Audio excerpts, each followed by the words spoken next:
आनंदे दत्तात्रे देवदेव श्री सर्वज्ञ दासोपंत स्वामी महाराज की जय, सब संतन की जय, गो माता की जय, भारत माता की जय। सद्गुरु आनंद स्वामी महाराज की जय। आर्य सनातन वैदिक हिंदू धर्म की जय।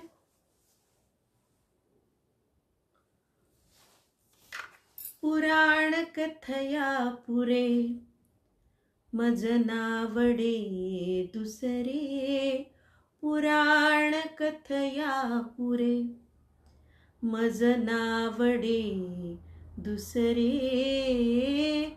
पुराण कथया पुरे। चित्त गुंतले श्री दत्ती, चित्त गुंतले श्री दत्ती, आठवे तो पुढते पुढती, आठवे तो पुढते पुढती, चित्त गुंतले श्री दत्ती, आठवे तो पुढतो पुढती। पुराण कथया पुरे, पुराण कथया पुरे मज नावडे दुसरे, पुराण कथया पुरे। दिगंबराचे स्मरण, दिगंबराचे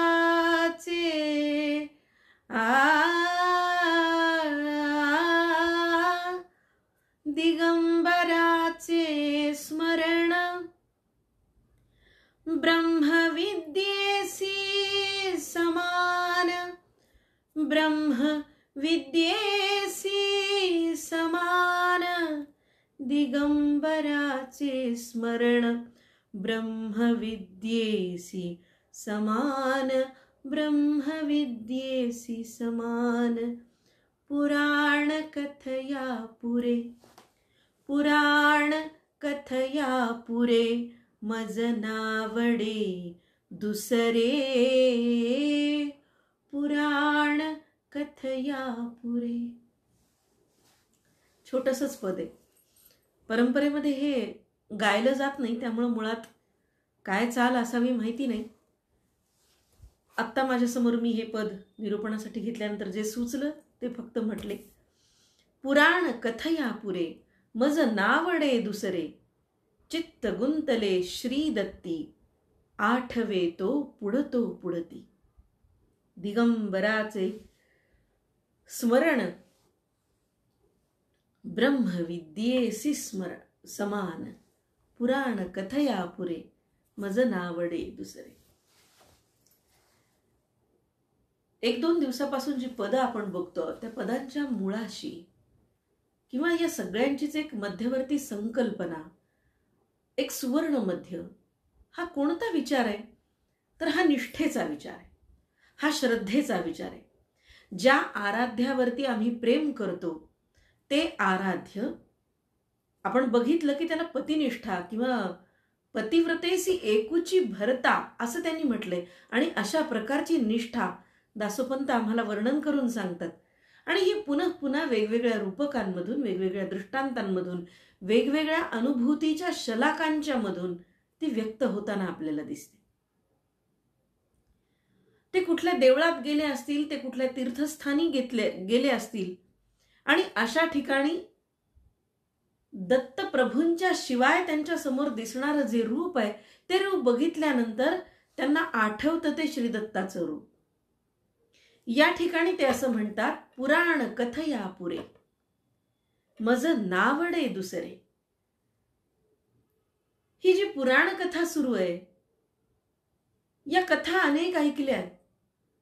श्रीकृष्णाची बाळलीला, श्रीकृष्णाचं रासलीला, हे सगळं वर्णन किंवा अन्य सगळ्या अध्यायांच्या मधलं भागवत पुराण असेल, मार्कंडेय पुराण असेल, इतर कुठलंही पुराण असेल, ब्रह्मवैवर्त पुराण असेल, कितीतरी आपण 18 पुराण म्हणतो, या पुराण कथयांचं, या कथांचं पुराण आता मला पुरे. बघा, एखादा साधू, एखादा संत पुराण थांबवा, पुराण कथा पुरे असं म्हणतो, यामागं काय भूमिका आहे? ही अवस्था कोणती आहे? तर एका सामान्य भक्त असण्यापासून एकनिष्ठ भक्त होण्याकडं ही जी वाटचाल सुरू आहे, त्या वाटेतला हा एक मैलाचा दगड आहे. नामस्मरण, चिंतन, मंथन याच्या नंतरची ही पुढची अवस्था आहे.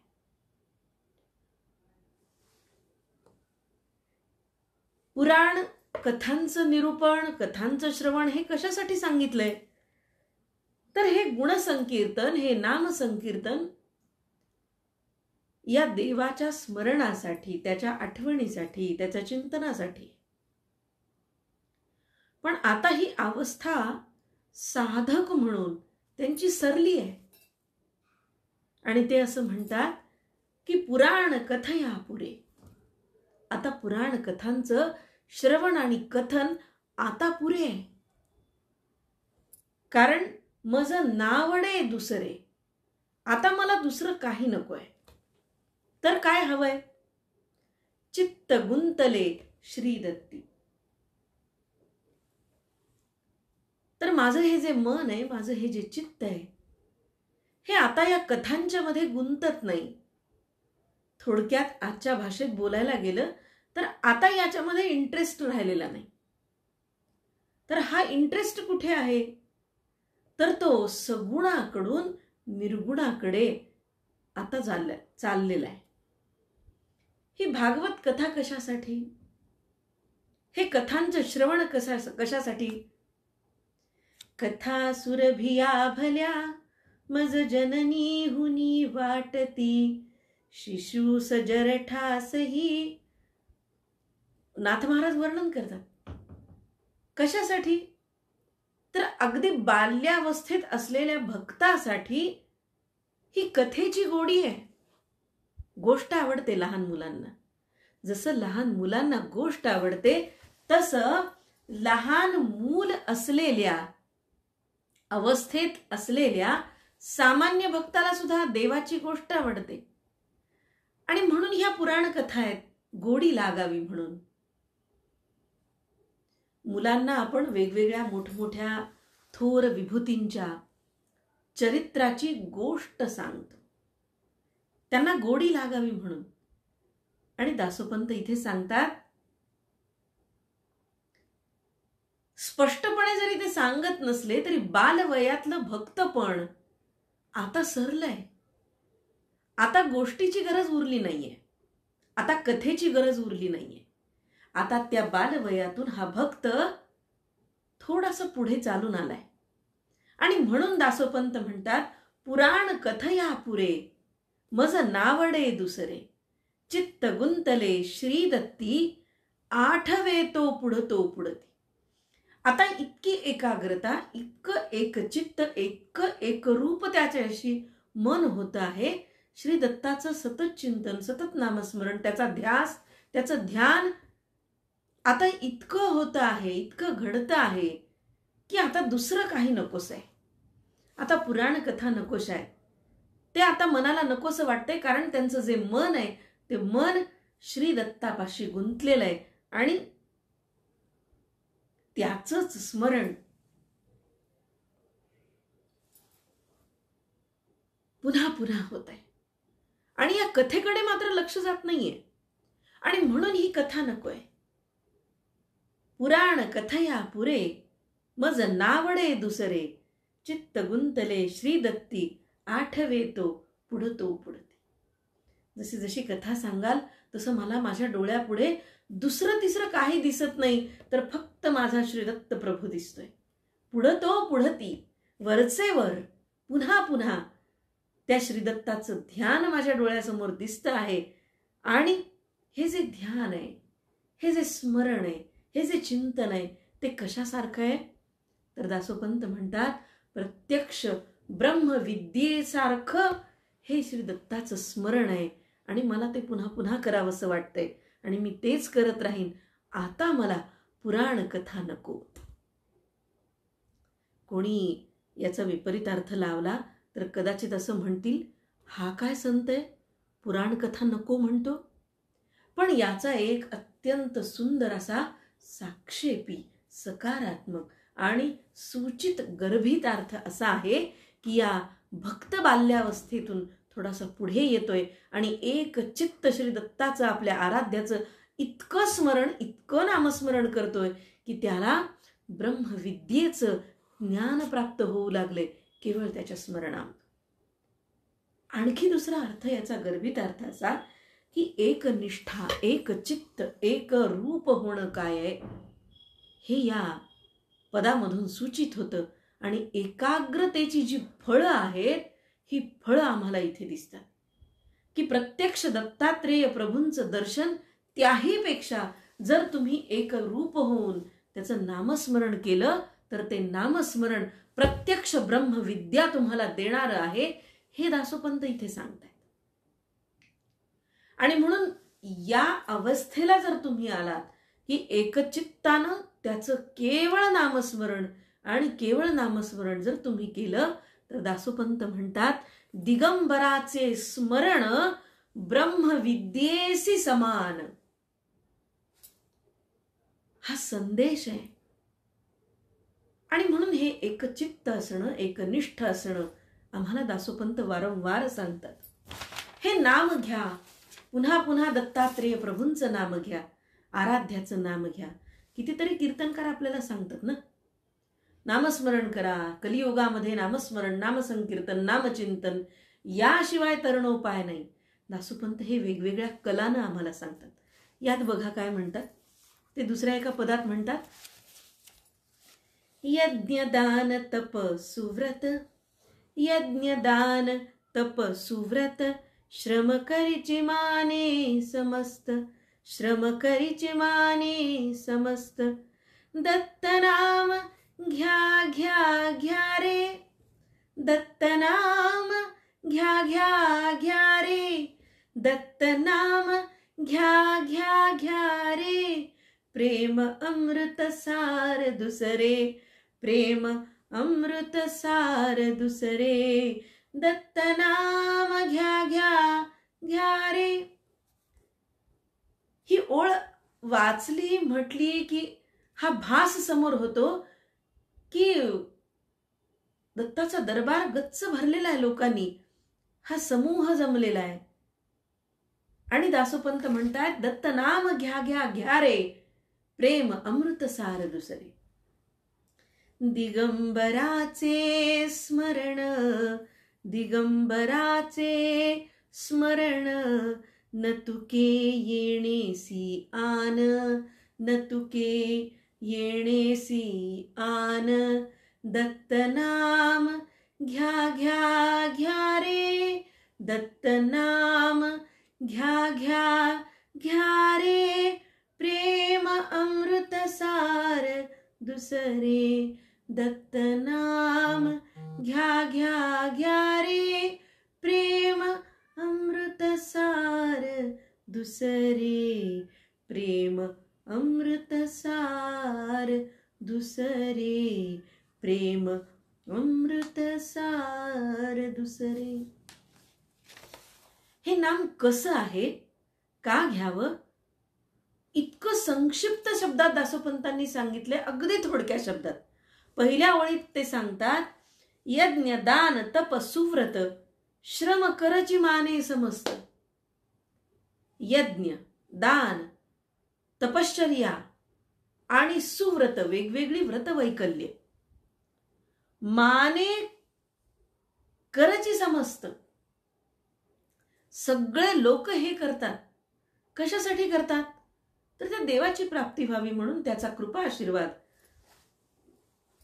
आपल्यावरती असावा, प्रापंचिक दुःख जावीत, ऐहिक सुख तर मिळावंच, पण आधी दैविक, आधी भौतिक या सगळ्यासाठीच तर ही सगळी खटपट आहे.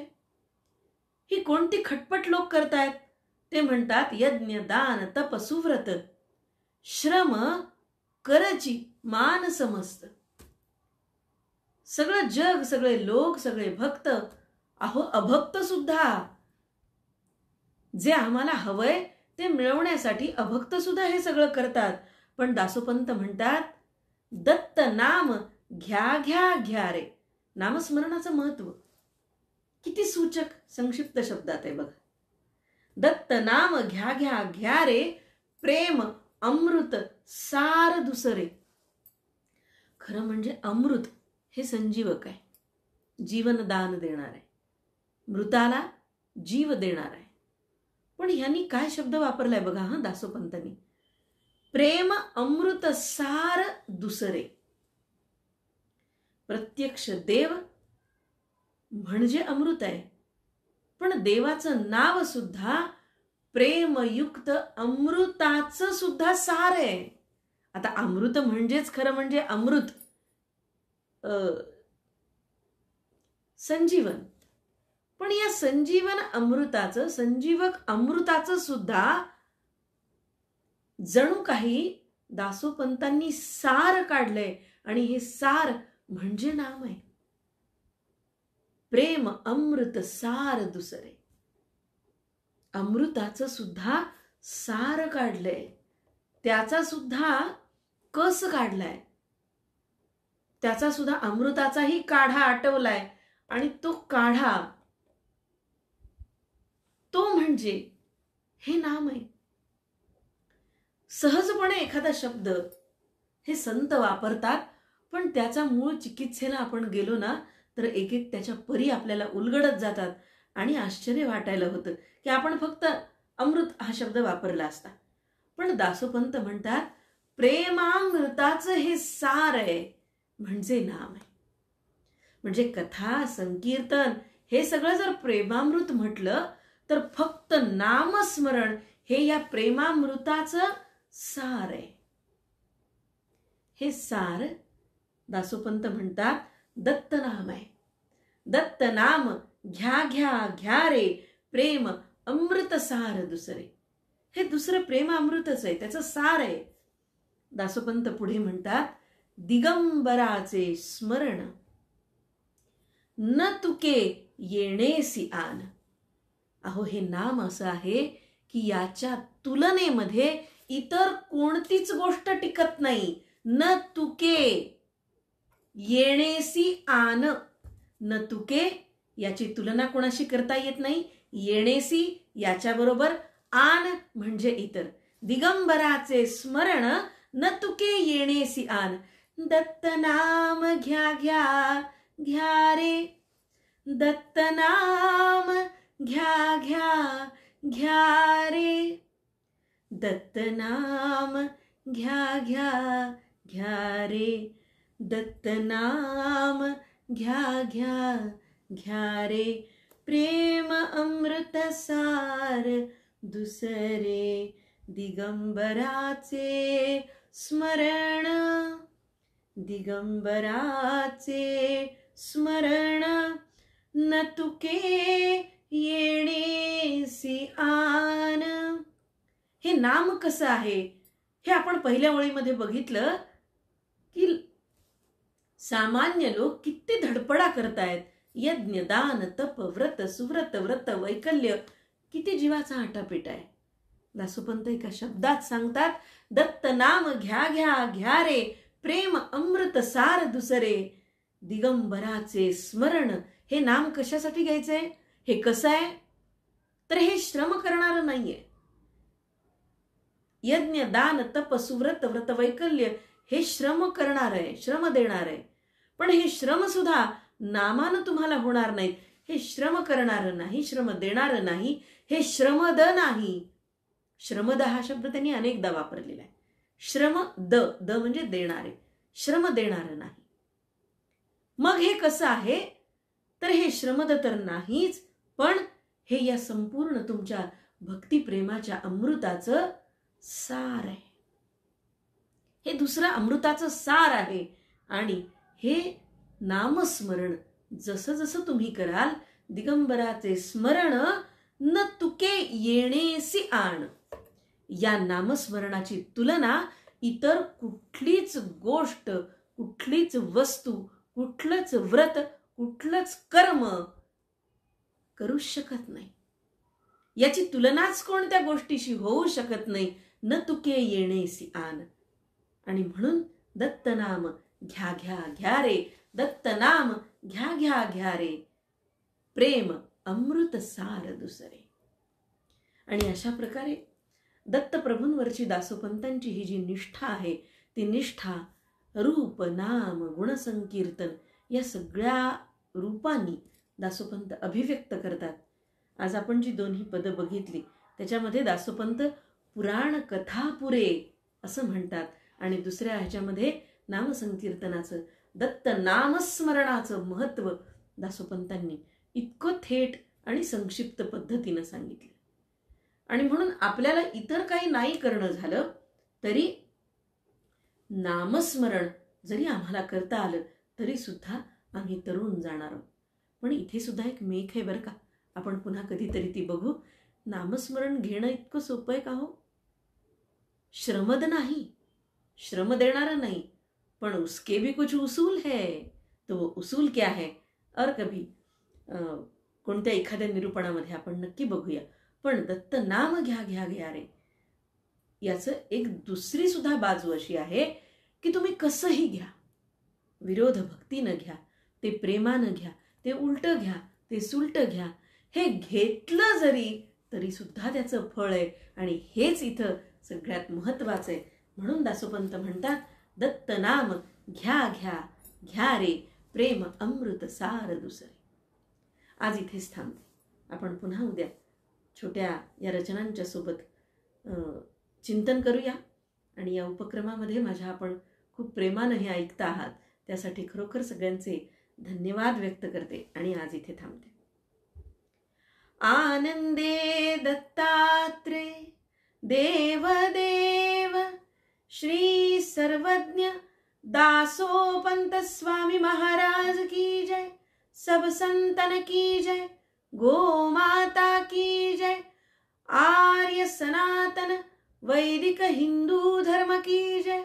सद्गुरु आनंद स्वामी महाराज की जय. जय जय रघुवीर समर्थ लक्ष्मी रमण गोविंदा गोविंदा. धन्यवाद.